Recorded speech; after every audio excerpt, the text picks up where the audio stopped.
Ciao a tutti e benvenuti in questo nuovo video di Nero Corvino. Allora, oggi finalmente dopo tanti mesi facciamo l'enne. Effettivamente è passato un po' di tempo da quando ho fatto l'ultimo enne a giugno, sono passati un bel po' di mesi.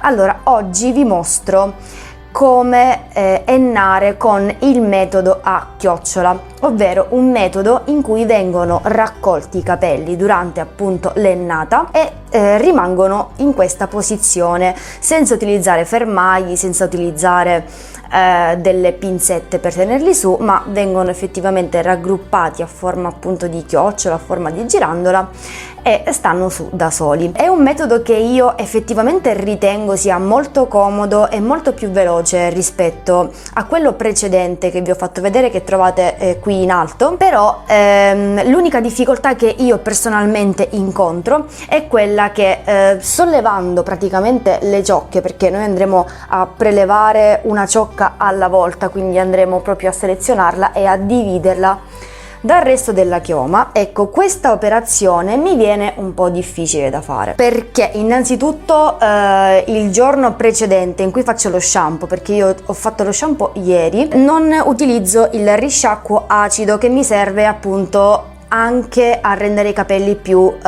districabili, più morbidi e più pettinabili, quindi già comunque loro sono un po' affastellati di loro, e poi essendo molto lunghi ogni volta che sollevo una ciocca e la divido al resto della chioma si formano dei nodi. Quindi nonostante sia un metodo che effettivamente è molto comodo, non è comodo per me, però comunque ve lo volevo fare vedere perché è un metodo che ho utilizzato per molti anni, fin quando appunto non ho avuto i capelli più lunghi e mi sono trovata un po' a dover fare i conti con nodi e quant'altro. Proviamo un enne nuovo, l'enne Emani Burgundi, che è un enne che contiene un olio essenziale, ovvero l'olio essenziale di Oud o Oud, qualcosa del genere. È conosciuto e molto famoso per le sue capacità tintorie molto elevate. Allora, oggi non vi parlerò in modo specifico e esclusivo di questo enne, ma ne parlerò nel video successivo a questo, in cui appunto vi recensirò e vi parlerò appunto in modo specifico di questo enne che andremo a utilizzare oggi. Oggi vi faccio vedere soltanto questa modalità. Allora, io ho preparato 150 grammi di enne, che effettivamente non corrisponde alla quantità che di solito utilizzo, che potete vedere tranquillamente in questo video, e anche per la preparazione dell'enne vi rimando a quest'altro video, perché non voglio concentrarmi sulle punte. Innanzitutto perché le punte hanno comunque delle stratificazioni sotto e non voglio andare a stratificare ulteriormente, anche perché comunque il colore non si vedrebbe, perché essendo ormai delle stratificazioni di anni il colore è molto scuro, quindi anche se io dovessi stendere l'enne sulle punte non si vedrebbe nessun cambiamento, quindi sarebbe soltanto uno spreco di prodotto. E in secondo luogo vedo che le lunghezze e soprattutto le punte tendono comunque a seccarsi, quindi io evito sempre di andare oltre un certo limite sostanzialmente, quindi cerco sempre di ennare dalle radici fino alle lunghezze intermedie e lasciare le punte. Allora, io adesso ho fatto 150 grammi che dovrebbero essere sufficienti per la zona che voglio ennare. Allora, quello che dobbiamo fare è prelevare una ciocca dal punto più alto e più dritto del capo, quindi non una ciocca da qua, non una ciocca da qua, non ciocche laterali, ma una ciocca centrale dal punto più centrale appunto della nuca. Ok, allora questa è praticamente la ciocca che io ho al centro, su cui poi si poseranno tutte le altre ciocche. Cerco di stenderla un po'. Vado a prendere il mio enne e comincio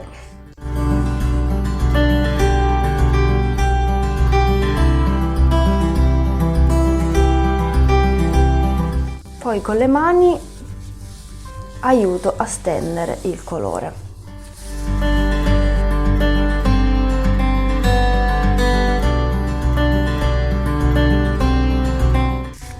questa è sostanzialmente la zona della ciocca che io voglio ennare.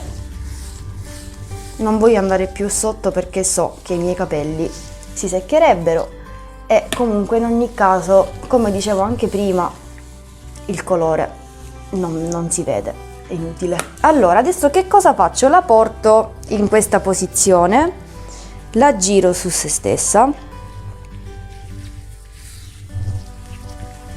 e faccio un piccolo bun al centro della mia testa. Mi raccomando, il bun deve essere posizionato proprio al centro, perché dovete pensare che questo piccolo bun darà l'andatura di tutta la chiocciola, quindi dovete essere un po' chirurgici in questa operazione e fissare nel punto più stabile e centrale possibile il vostro bun, perché se voi poi vi piegate durante la giornata, il bun comunque risentirà dei vostri movimenti e anche tutta la chiocciola.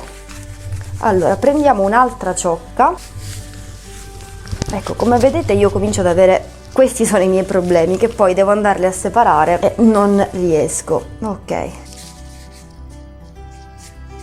mi raccomando, la cosa più importante è andare a lavorare sulle radici, che sono le parti più nuove dei vostri capelli, che non hanno stratificazioni se fate già l'ennè, e che comunque è la zona in cui più si vede il colore che andate ad applicare. Ovviamente voi siete liberissime o liberissimi di utilizzare l'ennè su tutto il vostro capello.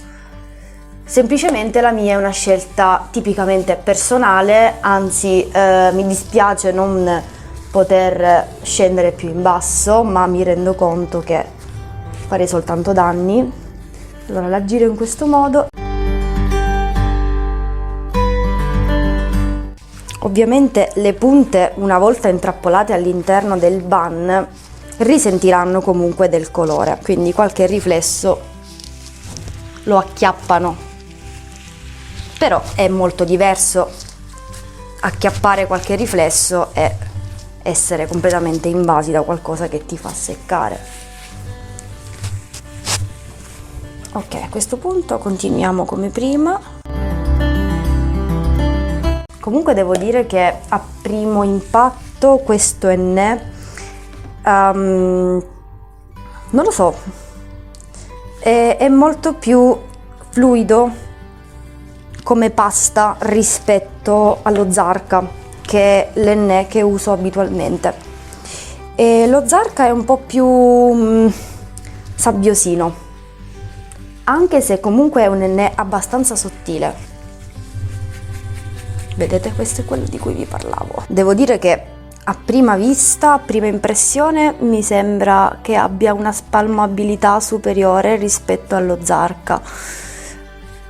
Ma probabilmente perché forse l'ho miscelato meglio, non so. Una cosa che ho notato è che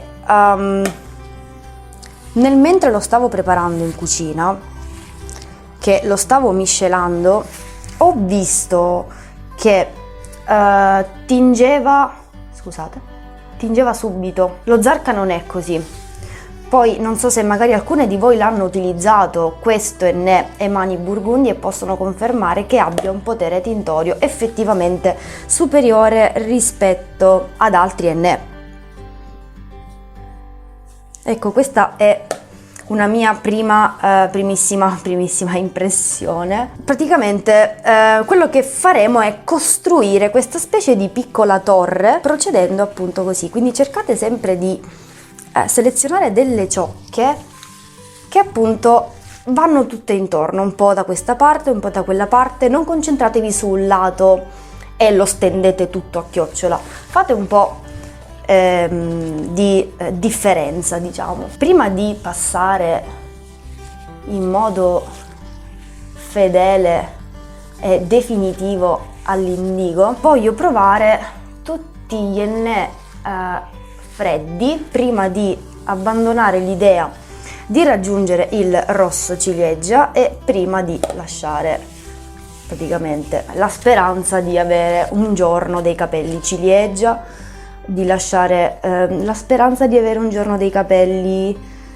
con dei riflessi prugna. A me sono sempre piaciuti tantissimo quei capelli che con l'Enne riescono ad ottenere delle tonalità rosso autunnale, un rosso molto ciliegioso, molto spento, molto borgogna. È una tonalità che io non potrò mai raggiungere dal momento che i miei capelli non sono proprio chiarissimi, quindi non è proprio la base ottimale, la mia di natura e la mia anche di è una base anche di esperienze tintorie, ecco, non è proprio ottimale per raggiungere certe colorazioni. Quindi per questo dico, non avrebbe neanche senso ennare sulle punte, perché le punte, oltre al fatto che comunque si seccano, quindi ecco, questo mi dispiacerebbe molto, perché poi non vi nego che è un casino andarle a recuperare, perché veramente i miei capelli non si seccano con niente, neanche col calore,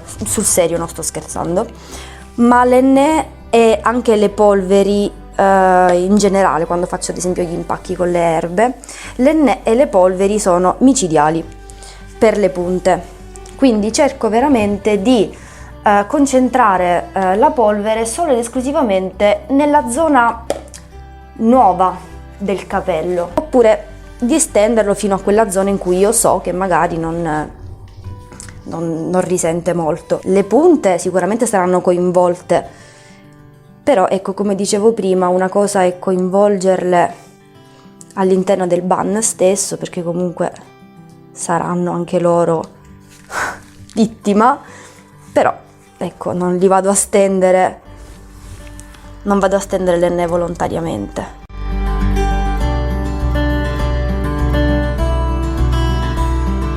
Voi dovete immaginare che ieri, quando ho fatto lo shampoo, ho fatto anche un impacco idratante con il gel di semi di lino, proprio per evitare che le punte venissero intaccate in modo maggiore con l'ennata di oggi, perché comunque sempre risentono un po' della presenza dell'Enne e sempre un po' vengono seccate, quindi io, proprio per evitare di ottenere un effetto stoppa, ho fatto proprio l'impacco idratante, anche se sapevo che oggi appunto avrei fatto l'Enne e comunque sarebbe svanito un po', ma almeno si mangia la idratazione data dai semi di lino e non l'acqua che sta già all'interno dei fusti, perché io non sono una fan del gel dentro l'Enne quando si fa l'ennata, non mi piace. Noto che mi fa scaricare molto l'Enne e io sono per preparare l'Enne con minori sostanze possibili. Il gel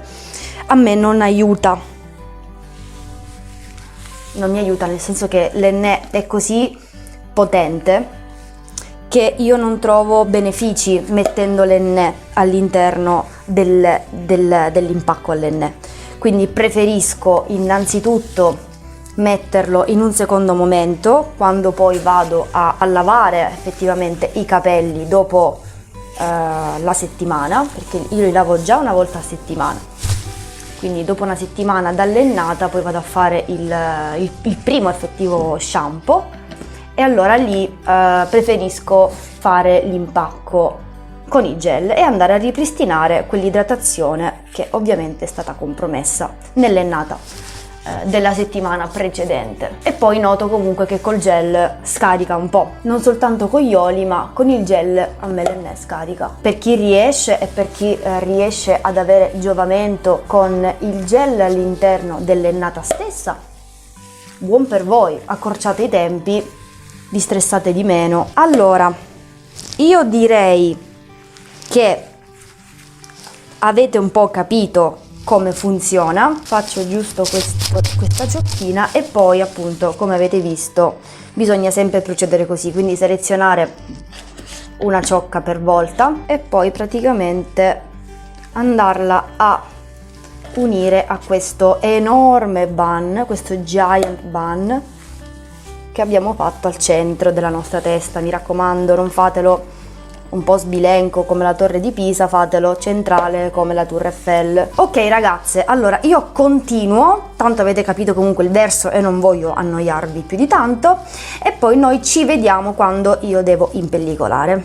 Ok ragazze, allora io ho fatto la mia torre, voi non avete idea del macello che ho fatto. Pellicola. Allora, da quello che so, mi pare giusto anche informarvi, molte ragazze dicono che questo tipo di enne non necessita di pose particolarmente lunghe dal momento che ha un grande potere tintorio, però per non saper né leggere né scrivere io lo terrò in posa il tempo in cui tengo normalmente gli enne, ovvero 5-6 ore. Mi raccomando, impellicolate abbastanza bene. Ok ragazze, allora adesso io terrò 5-6 ore, credo 6 se non ho niente da fare, non mi dà fastidio. Comunque 6 orette potrei anche tenerle volendo. Sono mezzogiorno meno un quarto, potrei magari lavare alle 6, per arrotondare. Io adesso vi lascio e noi ci vediamo quando io avrò risciacquato tutto per farvi vedere il colore. Allora, rieccomi qui, io ho appena risciacquato e asciugato i capelli. Allora, come vedete nello spezzone del video che vi mostro in sovraimpressione, ovviamente vi faccio vedere i capelli alla luce artificiale, una luce artificiale che non è neanche il massimo, tra l'altro, perché questa è la lampada che utilizzo per studiare, però potete accorgervi che la tonalità del colore del capello in sostanza non ha diciamo così ricevuto dei cambiamenti sostanziali. Semplicemente, se notate, ci sono dei pezzettini del video in cui si percepisce una sorta di riflesso in controluce sulla parte un po' più alta dei capelli. A parte questo riflesso che comunque si percepisce in controluce, non ci sono comunque dei cambiamenti sostanziali. Anche sulla parte alta in cui ho concentrato l'ennata comunque non si percepiscono delle tonalità molto differenti da quelle che effettivamente avevo all'inizio. Semplicemente il colore si è un po' più scurito, si è un po' più intensificato e ovviamente ha ripreso un po' quella spinta che dà l'enne. Invece il colore che avevo ormai era un colore molto diluito, che quindi non facendolo per molti mesi si era spento, quindi ovviamente la sfumatura è cambiata, ma la tonalità, come vedete, è sempre la stessa. Ovviamente per dei risultati un po' più fedeli bisogna osservare il colore alla luce diretta del sole. Provvederò domani mattina, se c'è il sole, perché abbiamo avuto un po' di meteo nuvoloso in questi giorni. Se c'è il sole vi faccio vedere il colore alla luce del sole, così vi faccio vedere anche la differenza. E contate che però l'enne tende a lavorare ancora sul capello fino a 72 ore, quindi teoricamente in questo lasso di tempo non si dovrebbe applicare nulla sul capello e bisogna lasciare il capello così com'è, in modo tale che l'enne continui a lavorare sul capello. Infatti la chioma potrebbe scurirsi, ma sicuramente sarete aggiornate anche tramite Instagram, se magari non riuscirò fra 3 giorni a inserirvi uno spezzone magari nella recensione dell'enne che ho utilizzato oggi. Niente, questo era l'aggiornamento. Io ovviamente vi saluto e noi ci vediamo al prossimo video.